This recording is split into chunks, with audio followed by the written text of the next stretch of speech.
দেখো তো বন্ধুরা, গাছগুলোকে চিনতে পারছো কিনা? কি অপূর্ব ফুল আর ফল!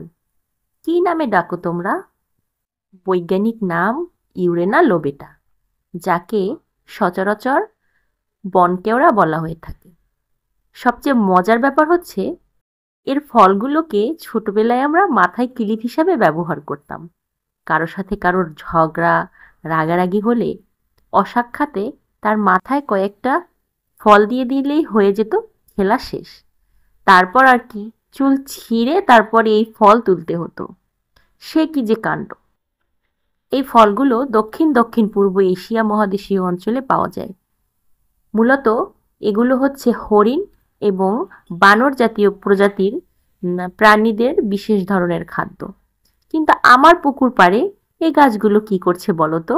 একে তো খাওয়ার, খেলার বা দেখার কোনো লোকই নেই।